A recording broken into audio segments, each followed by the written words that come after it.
नमस्कार. तू हिरे माझा मितवा ह्या सिरियलमध्ये आज आपण पाहत आहोत. इथे अर्णवला वाईट वाटत असतं की इथे ईश्वरीबाबत किती तो चांगला विचार करत होता. त्याला संसाराची किती स्वप्न पाहिली होती त्याने. आपल्या मुलांची नावं काय ठेवायची इथपर्यंत स्वप्न पाहिले आणि सगळे स्वप्न कसे एका मिनिटात तुटून गेले.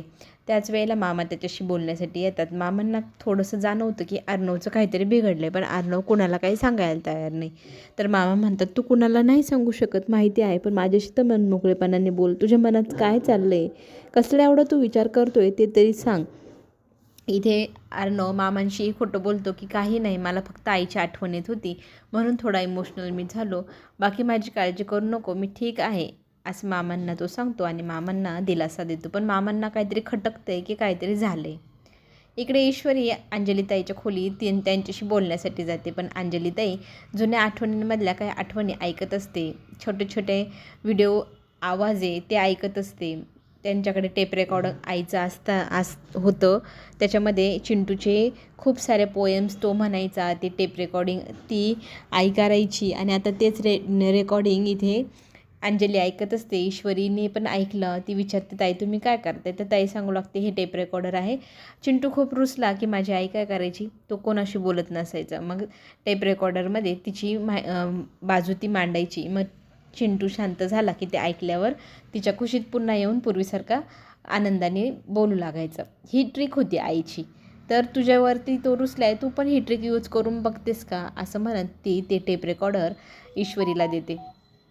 इकडे आपल्याला असं पाहायला मिळतं की ईश्वरीची आई इमोशनल झालेली असते की तिच्या भूतकाळाची सावली तिच्या मुलीच्या संसारावर पडली. तिच्या मुलीचा संसार मोडतो की काय ह्या भीतीने तिच्या पोटात गोळा येतोय. ती रडत असते. तिला खेद वाटत असतो की माझ्या मुलीचा संसार मोडला तर माझ्यावरच आरोप येईल, माझ्यामुळेच तिच्या संसाराचं वाटोळं होईल. पण करावं तर काय, कुणाची मदत घेऊ. इथे अर्णव म्हणतो की तुम्ही पुरावा आणा, तुम्ही निर्दोष आहात. तर पुरावा कुठून आणू, इतके वर्ष मला पुरावा मिळाला नाही, आत्ता कसा मिळेल. आता इथे तिचा नवरा तिला मदत करण्यासाठी पेपर आणि पेन आण म्हणून डोळ्यांनी खुणवू लागतो. मग ती ड्रॉवरमधनं आई ते अक्षर जोडून जोडून जशी ईश्वरी नाव तयार करायची, मग त्यांच्या मनातली गोष्ट इथे पेपरवरती लिहिल्या जायची. तशी ट्रिक यूज करून इथे नाव तयार होतं. अनिल सातभाई.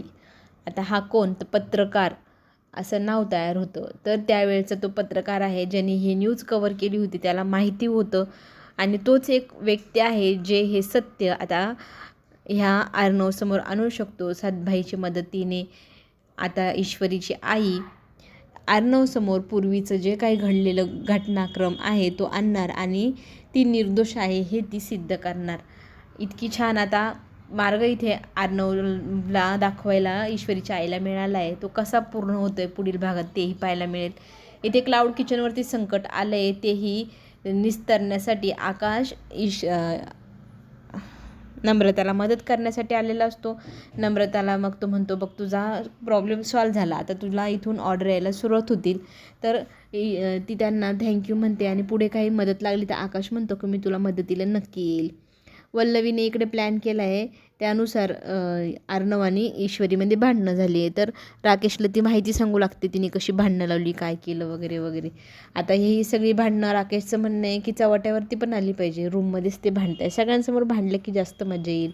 त्या दोघांमध्ये फूट पडली की पुन्हा ईश्वरी मला मिळवता येईल असा राकेशचा हेतू आणि वल्लवीचा हेतू हा की हिला लवकरात लवकर घराच्या बाहेर आपल्याला ह्या सगळ्या गोष्टींमुळे काढता येईल. दोघांनी मिळून आता एक नवीन प्लॅन सुरू केला आहे ईश्वरीच्या विरोधामध्ये आणि तो प्लॅन जर सक्सेस झाला तर ईश्वरी ह्या घराच्या बाहेरच असणार असं वल्लवीचं म्हणणं आहे. तर राकेश पण त्याच्यामध्ये तिला मदत करत असतो. इकडे अर्णव खोलीमध्ये येतो. खोलीमध्ये आल्यावर त्याला आईचं ते टेप रेकॉर्डर जुनं सापडतं. ते टेप रेकॉर्डर तो ऐकू लागतो. तर त्याच्यामध्ये ईश्वरीचा आवाज असतो, सर माझं म्हणणं पूर्ण काय आहे ते तरी तुम्ही ऐकून घ्या. खरं तर ईश्वरीने तेव्हाच प्लॅन केला होता. तिच्या मनातली गोष्ट तिने सगळी त्या टेप रेकॉर्डरमध्ये रेकॉर्ड केलेली असते. पण पहिले 2-4 शब्दच ऐकल्या अर्णव ते टेप रेकॉर्डिंग बंद करतो आणि ते टेप रेकॉर्डर फेकून देतो.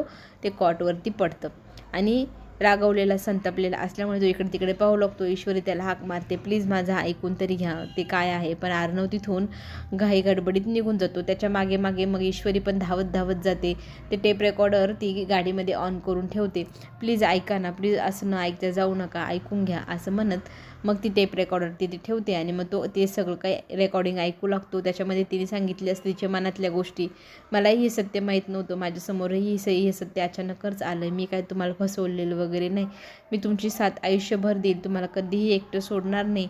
हे सगळं ऐकल्यानंतर अर्णव गाडीतनं बाहेर येतो. पुन्हा एकदा त्याने अर्धवटच सगळं ऐकलं आणि ते टेप रेकॉर्डर फोडून तोडून टाकलं. ऐश्वरी म्हणते, तुमच्या आईची ती आठवण होती लहानपणीची, तुम्ही अशी का तोडून टाकली? तर तो म्हणतो, इथून पुढे तू मला काहीही शिकवायचं नाही, माझ्यासमोर येण्याचा प्रयत्न करू नको, निघ इथून, असं म्हणत तो तिला घालवतो.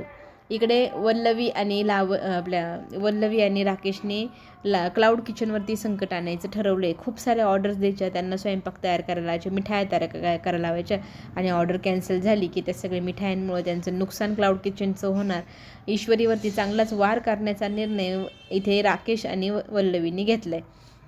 ऐश्वरीला या सगळ्या गोष्टीची भनकही लागलेली नाही. चांगलाच धडा आता ऐश्वरीला वल्लवी आणि राकेश शिकवणार. टेप रेकॉर्डरची छान जुळवाजुळव करून रिपेअरिंग इथे ऐश्वरी करत असते आणि ती म्हणते की मी कधीच अर्णवची साथ सोडणार नाही, कितीही संकट येऊ दे. चला तर मग पुढे काय होणार पाहण्यासाठी आपण पुन्हा भेटू. धन्यवाद.